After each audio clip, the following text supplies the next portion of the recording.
Ya, sungguh sangat miris dan sangat menyayat hati ya mendengar berita pemerkosaan terhadap siswi SMP di kota Bangil baru-baru ini. Berita ini sungguh sangat memalukan ya saya sebagai warga Bangil ya, karena Bangil selama ini kan dikenal sebagai kota santri. Ternyata perilaku bejat seperti itu bisa terjadi gitu.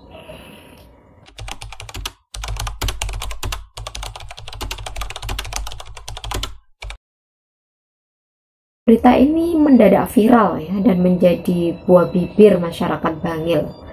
Saya mendengar berita itu juga dari grup-grup WhatsApp yang dimiliki warga, dan ternyata warga saling merepost berita tersebut ya. Tentu saja masyarakat kaget, geram, dan merasa sangat miris ya.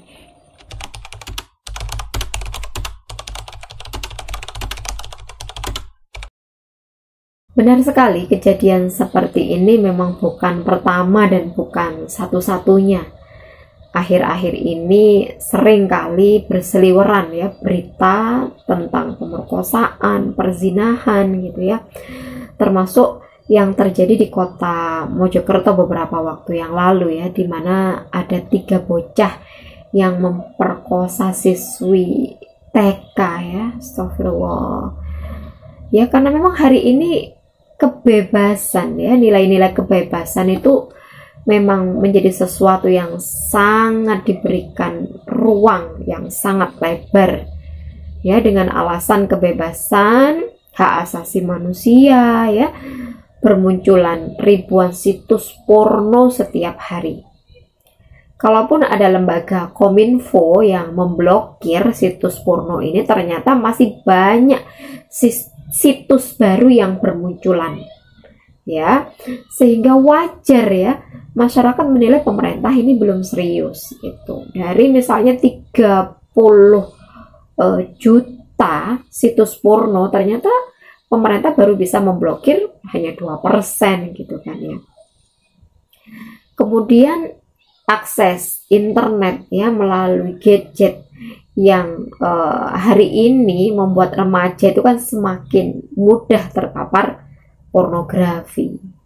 Ya, Kementerian Pemberdayaan Perempuan dan Perlindungan Anak misalnya mengungkap 66% anak laki-laki dan 62,3% anak perempuan di Indonesia ini mengakses pornografi secara online.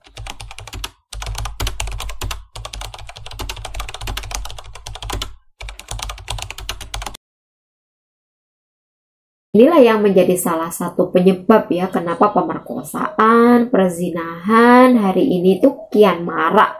Ya, kenapa? Karena tidak ada ketegasan sanksi.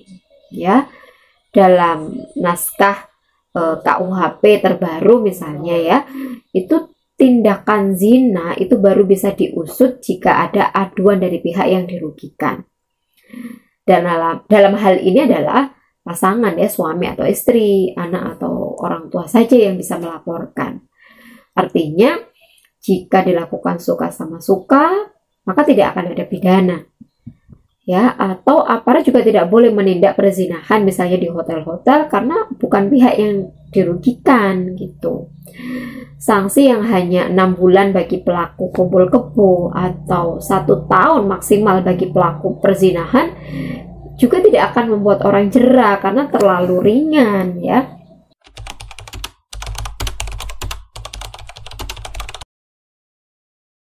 Saya pikir harus ada upaya preventif dan kuratif ya. Dari sisi preventif, negara harus melaksanakan kurikulum pendidikan yang menekankan akidah Islam sebagai benteng penjagaan perilaku. Yang kedua, negara harus melaksanakan sistem pergaulan Islam dengan mewajibkan menutup aurat dengan sempurna, melarang tindakan kholwat ya, berdua-duaan, dan aktivitas campur baur antara laki-laki dan perempuan. Negara juga harus menutup celah yang akan merusak akal, seperti tidak memberikan ruang pornografi dan porno aksi dengan segala bentuknya. Homer dengan segala turunannya juga tidak boleh diproduksi dan diedarkan dengan alasan apapun gitu ya.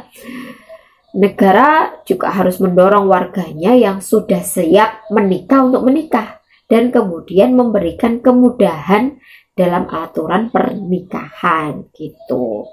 Dan kemudian dari sisi kuratif, negara harus menerapkan sanksi yang tegas.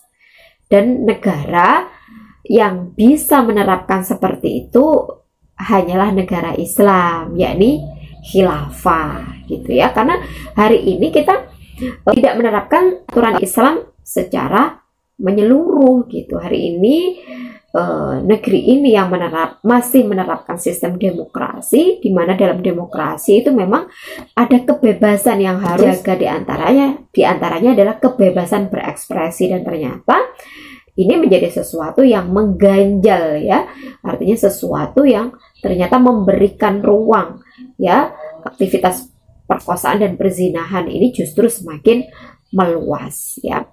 Berbeda dengan khilafah yang akan menerapkan sanksi yang tegas dan membuat jera. Penerapan sanksi dalam Islam ini akan memberikan efek zawajir, pencegah dan sekaligus juga jawabir, penebus dosa. Masya Allah. Wallahu a'lam bishawab.